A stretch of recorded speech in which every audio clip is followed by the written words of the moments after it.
La fête de Shavuot que nous allons célébrer lundi prochain, eh bien, elle est toujours précédée par le recensement du peuple juif dans la section biblique, dans la paracha que nous lisons justement la semaine de la fête de Shavuot et la semaine qui précède. Et nous commençons également à lire le 4e des 5e livres du Pentateuque du Chumash.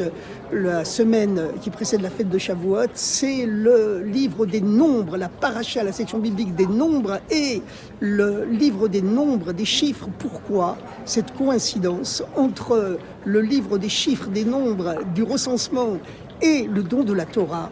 Eh bien, la raison, c'est que le but de la Torah, c'est de dévoiler Dieu dans les valeurs de ce monde matériel afin de les transcender, bien sûr, de les améliorer.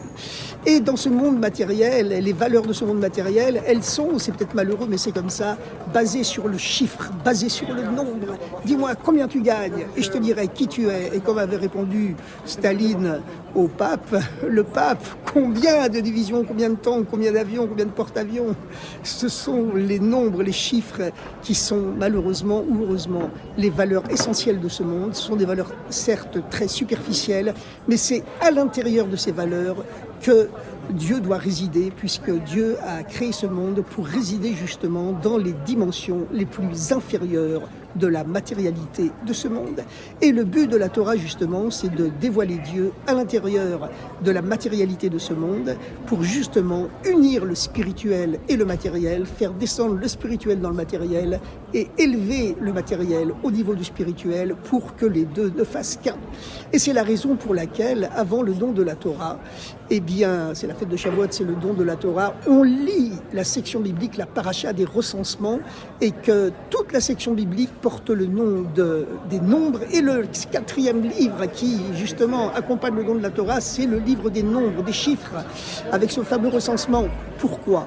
Parce que, justement, pour que le peuple juif reçoive la Torah, eh bien, il faut que le peuple juif, que la grandeur, l'importance du peuple juif, qui a reçu cette mission d'éclairer le monde entier et pour en faire un monde plein de bonté et de gentillesse uniquement, bien sûr, c'est pas pour le dominer méchamment, c'est justement pour apporter plus de bonté et plus de gentillesse et dévoiler ce Messie, cette bonté, cette gentillesse qui existe dans chaque être humain. Eh bien, il faut que la dimension du peuple juif s'incarne dans les valeurs de ce monde qui sont, c'est malheureux, c'est peut-être comme ça, c'est peut-être malheureux, mais c'est comme ça, les valeurs du chiffre et du nombre.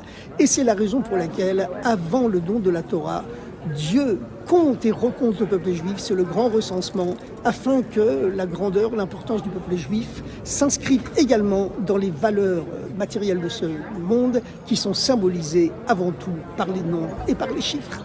Il existe une autre raison plus profonde à ce recensement qui doit précéder le don de la Torah, c'est que dans un recensement, tout le monde est mis à égalité. Le super banquier, le super savant comme le plus bas des SDF, on est tous mis au même niveau. C'est une façon d'exprimer cette âme divine qui existe au fond de chaque être humain. Et cette âme divine, elle est la même chez tout le monde, parce que, comme le disait un grand maître, lorsqu'on saisit une part de l'essence, une parcelle de l'essence, on saisit l'essence tout entière. Dieu est bien sûr indivisible, il est évidemment indivisible. Donc, cette parcelle de Dieu que chaque être humain porte en lui, qui est son âme, et d'ailleurs, chaque objet possède une âme, il existe une parcelle divine, une âme divine à l'intérieur des pierres, à l'intérieur des végétaux, à l'intérieur du règne animal, et à plus forte raison de l'être humain. Et donc, ce recensement, dans lequel tout le monde est égal, eh bien, ça exprime symboliquement cette unité fondamentale que nous communiquent nos âmes divines. On est tous différents dans les dimensions superficielles de notre être, sur le plan de l'intelligence, sur le plan des capacités physiques, etc. Mais en ce qui concerne l'âme divine qui est en nous, eh bien, c'est le même Dieu qui est à l'intérieur de chacun. Donc, sur ce plan-là, il y a une égalité totale. Et c'est la raison pour laquelle on lit la paracha, la section biblique du recensement, et que tout le livre qui accompagne le don de la Torah s'appelle le livre des nombres, le livre des chiffres, des recensements, justement pour mettre en avant cette égalité qui existe entre les âmes par l'intermédiaire du grand recensement que Dieu ordonne à Moïse de faire avant le don de la Torah. Et puis, il y a un deuxième compte, un deuxième chiffre, un deuxième nombre qui précède le don de la Torah, c'est la purification des 7 sentiments de notre âme par les 7 semaines du conte du Homère qui séparent la naissance du peuple juif, la fête de Pâques, la fête de Pessah, la sortie de l'esclavage égyptien, la première libération d'un peuple dans l'histoire de l'humanité. Et puis ensuite, il a fallu 7 semaines de préparation, de purification de notre âme, afin d'être digne de recevoir la Torah. Ce sont les 49 jours, c'est pas cette 49, qui séparent la libération, la naissance du peuple juif lors de la sortie d'Égypte, avec le don de la Torah au mont Sinaï, qui était le but de cette sortie d'Égypte. Voilà, le but, c'était pas simplement d'avoir un État comme tous les États du monde avec un drapeau et une armée, même si c'est malheureusement nécessaire, mais le but, c'était de dévoiler une spiritualité supérieure pour toute la terre, à savoir le don de la Torah. Et donc, la fête de Shavuot, c'est l'aboutissement, le but de cette sortie d'Égypte. Mais pour cela, il fallait purifier les 7 sentiments de notre âme. Tout être humain, psychiquement, il possède 7 sentiments à l'intérieur de lui, parce que nous sommes tous créés à l'image de Dieu, bien entendu. Et Dieu, s'il a créé le monde en 7 jours, c'est parce que Dieu a émané de lui-même 7 sentiments différents. Cette épiphanie, comme on dit en bon français, c'est-à-dire que le premier jour, la bonté de Dieu s'est manifestée et elle a créé, comme le dit la Bible, l'eau et la lumière. Le deuxième jour, au contraire, sa sévérité s'est dévoilée, a séparé, divisé tout ce qui existe, parce qu'auparavant tout était uni. Et le troisième jour s'est dévoilé une troisième épiphanie supérieure encore aux 2 précédentes, qui a permis justement de réunir l'épiphanie de la bonté et celle de la sévérité, parce qu'elle est au-delà des deux, c'est la miséricorde divine. Et nous avons tous ces 7 sentiments à l'intérieur de nous-mêmes et il faut les purifier pendant justement les 7 semaines qui séparent la naissance du peuple juif, la fête de Pâques, la sortie d'Égypte, la libération d'Égypte et le don de la Torah. Et donc, nous sommes encore dans les chiffres et dans les nombres. Parce que justement, la Torah doit s'incarner dans les valeurs matérielles de ce monde qui sont symbolisées en premier par les chiffres et par le nombre.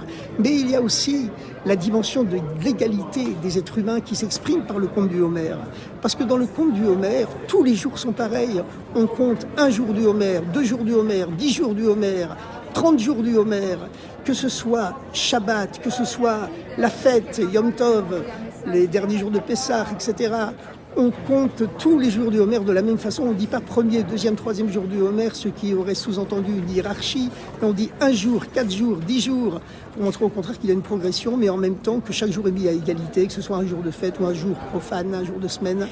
Eh bien, donc cela exprime encore une fois l'égalité qui existe entre les âmes et qui seule permet de recevoir la Torah. Et d'un autre côté, ce recensement, il est opéré par Moïse, pas par les Hébreux, pas par les Juifs eux-mêmes. C'est un dévoilement divin qui vient d'en haut. Par contre, la purification que chacun doit faire de son âme, des 7 sentiments de son âme, eh bien ça, c'est l'être humain qui doit se prendre en main pour progresser et pour opérer lui-même cette purification. Donc nous avons ici 2 mouvements qui permettent de recevoir la Torah. C'est la descente de Dieu vers l'homme, le recensement qui est effectué effectivement par Moïse, l'envoyé de Dieu, et les Juifs le subissent passivement. C'est un dévoilement du haut vers le bas, du ciel vers la terre. Et puis, il y a en même temps ce phénomène des 7 semaines de purification de notre âme que chacun doit opérer à l'intérieur de lui-même. Et ça, c'est la montée de l'être humain vers Dieu. Et ces 2 dimensions conjointes, la descente de Dieu vers l'homme, la montée de l'homme vers Dieu, elle est symbolisée également par le Magen David, l'étoile de David, avec le triangle montant qui symbolise la montée de l'être humain vers Dieu et le triangle descendant qui symbolise la descente de Dieu vers l'homme. Et tout cela, ça aboutit au don de la Torah, le jour de Shavuot que nous allons célébrer lundi prochain, lorsqu'on vient tous à la synagogue le lundi matin. Ce n'est pas pour commémorer un événement qui s'est produit il y a 3500 ans, mais c'est parce qu'on a le sentiment, lorsqu'on écoute les 10 commandements, que Dieu nous les donne encore une fois dans le tonnerre et les éclairs, le son du chauffard, comme la première fois et encore avec plus de force que la première fois. C'est pourquoi c'est très important que hommes, femmes, enfants, bébés, vieillards, nourrissons, tout le monde aille recevoir la Torah le jour de Shavuot. Et personnellement, j'ai eu un petit-fils dont la circoncision, si Dieu veut, sera le premier jour de Shavuot, donc il entendra la Torah et on l'amènera bien sûr à la synagogue pour la fête de Shavuot, pour qu'il reçoive la Torah. Donc tout le monde doit absolument y aller, même les bébés d'1 jour ou de 8 jours. Et évidemment, parce que ce sont nos enfants qui étaient les garants du don de la Torah. Et justement, qu'est-ce qui s'est passé au don de la Torah? C'est que Dieu, le premier, a donné l'exemple en descendant sur le mont Sinaï, au milieu du tonnerre et des éclairs et du son du chauffard, la corne de bélier. La deuxième corne de bélier, c'est elle qui annoncera le Messie, le Mashiach. Et ce sera un son du chauffard encore beaucoup plus fort, beaucoup plus beau que celui du don de la Torah.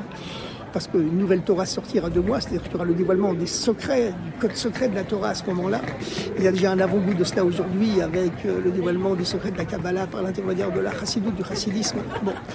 Mais en tout cas, ce qui est très important, c'est que nous avons ces deux dimensions, ces deux mouvements, la descente d'abord de Dieu vers l'homme, puisque Dieu est descendu le premier sur le mont Sinaï, ensuite la montée de Moïse, l'ascension de Moïse sur le mont Sinaï, qui symbolise la montée de toute l'humanité vers Dieu. Alors, chers amis, bonne préparation à ce jour merveilleux. On dit que Shavuot, c'est encore plus important que Yom Kippour, parce que c'est le don de la Torah, et Yom Kippour, c'est écrit dans la Torah, donc c'est la source de tout, la fête de Shavuot. C'est un jour qui porte bonheur à toute l'humanité.